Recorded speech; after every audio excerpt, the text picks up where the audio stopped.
안녕하세요, 토토입니다. 앞선 강의에서 이미지랑 첨부 파일을 보내는 내용을 만들었었죠. 이 내용은 사실 이렇습니다. 이미지 하나와 문서를 이메일에 첨부해서 여러 사람에게 보내는 거였죠. 해당 내용을 저희 회사에도 공유했는데 이런 요구가 있었어요.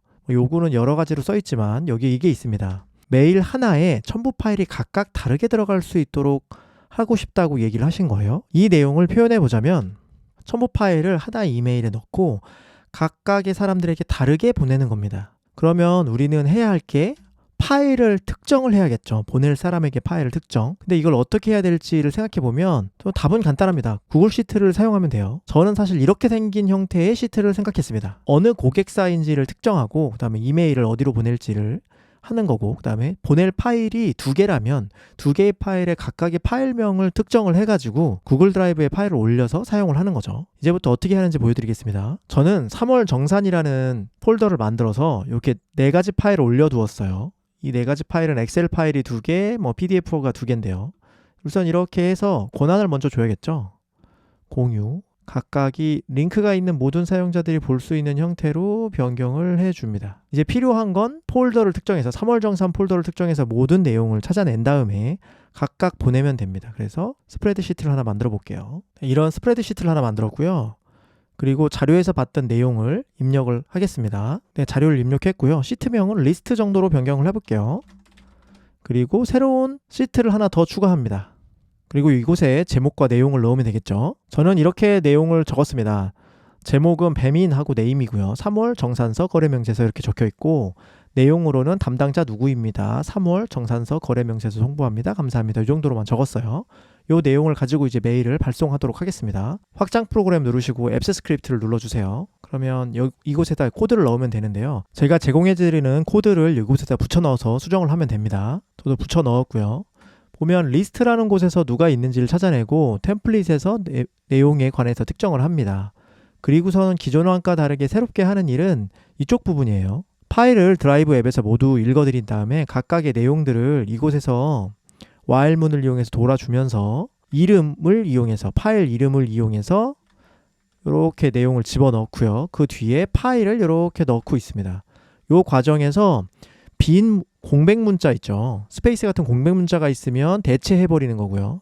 빈 문자열로 대체해버린 거고, 그리고 맥에서는 한글을 입력하면 자소분리가 돼요. 자소분리가 된 내용을 다시 합칠 수 있도록 노멀라이즈 해주는 것까지 진행을 해줬습니다. 이렇게 해서 넣어줬고요. 그러면 파일 맵이라고 되어 있는 곳에서는 각각 파일 이름을 이용해서 쭉 각각 파일이 다 매칭되어 있는데, 다만 이게 국문으로 했을 때 문제가 생길까봐 베이스 64로 인코딩을 했어요. 베이스 64가 궁금하시면 인터넷에 검색을 해보시면 됩니다. 그리고 메일 보내는 내용인데요. 이 부분은 똑같습니다. 이메일 주소를 얻어오는 거, 이름을 얻어오는 것까지는 똑같이 하고, 그 다음에 제목 부분에 네임이라고 써 있었잖아요. 우리가 네임이라고 써 있던 부분을 변경해야 되니까 그 부분을 갈아치는 내용을 새로 추가해 줬고요. 메시지에서도 혹시나 네임이라는 부분이 있으면 그 부분을 변경해야 되니까 여기에 넣어줬습니다. 그리고 이번에 새로 해준 부분은 바로 이곳이에요. 시트에서 여기 3번 그리고 4번에 각각 어떤 파일을 첨부해야 될지 특정이 되어 있잖아요. 이 내용을 확인해서 이쪽에서 3번은 엑셀 파일이고 4번은 PDF 파일입니다. 각각을 내용을 가지고 오고요. 마찬가지로 공백 문자가 있으면 제거를 해 주었습니다. 그리고 이 내용을 베이스 64로 다시 인코딩을 했고요. 그리고 아까쯤에 만들어 놓은 파일 맵에서 각각의 파일을 불러오도록 했어요. 이렇게 되면 어떻게 되는 거냐면 A4 3월 엑셀 파일이 있다고 하면 이 폴더에서 읽어드려서 이 파일이구나 확인을 하고 이 파일을 이 스크립트를 통해서 어태치먼트, 그러니까 첨부 파일을 넣는 곳에다가 이렇게 어레이 형태로 넣어주고요. 요거를 발송을 하는 겁니다. 이렇게. 기존 코드와 닮아지는 점은 이런 처리를 하고 있다는 거죠. 그죠? 하고 있다는 부분입니다. 요것도 마찬가지로 사용하기 위해서 요걸 사용한 거고요. 나머지는 이것만 하면 됩니다. 이렇게 해놓고서는 수정하면 되는데, 주로 수정하셔야 되는 거는 폴더 아이디를 수정하셔야겠죠. 그래서 저는 여기 폴더 아이디를 확인해 보면 이렇게 되어 있죠. 16으로 시작하고 LC로 끝나는. 그래서 이 폴더를 확인해서 폴더 아이디 부분을 저는 교체해 줄 거고요. 그리고 저는 주소도 변경하겠습니다. 이 주소가 제 회사 주소로 되어 있어요. 그래서 이거를 제 개인 이메일로 변경해서 보내보겠습니다. 네, 이렇게 하면 2가지 이메일이 오겠죠? 보내보겠습니다. 저장을 하고요. 이것도 이름을 넣어주면 좋겠네요. 네, 이름을 이렇게 변경을 했고요. 실행해보겠습니다. 그럼 권한을 체크하도록 하죠. 고급 누르고 제목 없는 프로젝트로 이동을 하신 다음에 권한을 주시면 됩니다. 그럼 이제 동작을 시작해요. 네, 잘 마친 것 같습니다. 이메일을 한번 확인해 볼게요. 보시는 것처럼 A사, B사에게 각각 다른 파일이 지금 들어갔죠. 이렇게 된 걸 확인할 수 있습니다. 그런데 지금 답답한 게 뭐냐면 이게 줄바꿈이 안 되고 이렇게 다 직선으로 나오잖아요. 이 부분을 수정할 수도 있어요. 저희가 실행한 스크립트 밑에 쪽을 확인해 보시면 이미지를 넣어주려고 HTML 바디를 이용해서 메시지를 보내고 있어요.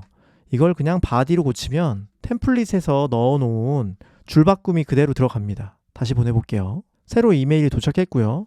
똑같이 A사 걸 열어볼게요. 보시면 지금은 줄바꿈이 되어 있죠. 여기서 또 새로운 문제가 생길 수도 있어요. 만약에 나는 이메일을 보내는데 이메일 본문에 이미지를 넣고 싶다 하는 니즈가 있을 수 있잖아요. 그러면 사실 여기를 HTML 바디로 바꿔야 돼요. 이때 줄바꿈을 어떻게 하는지 궁금하실 수 있잖아요. 이 내용은 이렇습니다. 사실 여기서 엔터 치기만 쳐도 되는데 이게 HTML로 들어간다면 br이라고 되어 있는 태그를 넣어주면 줄바꿈을 할 거예요. 그래서 줄바꿈을 하고 싶은 곳에 이런 식으로 태그를 넣어주세요. 그리고 보낼 때 이거를 HTML 바디로 바꿔볼게요. 이미지를 첨부하는 방식에 대해서는 앞에 제가 올려드린 내용을 확인하시면 될 것 같아요. HTML 바디로 바꾸고 어떻게 다시 가는지 실행해 보겠습니다. 똑같이 이렇게 왔죠. A사 거 다시 보겠습니다. 보시면 이제는 줄바꿈이 되어 있는 걸 보실 수가 있죠. HTML 바디를 통해서 이메일을 보낼 때 줄바꿈을 하시려면 이렇게 내용을 넣으시면 돼요. 줄바꿈 하시고 싶으신 곳에서요.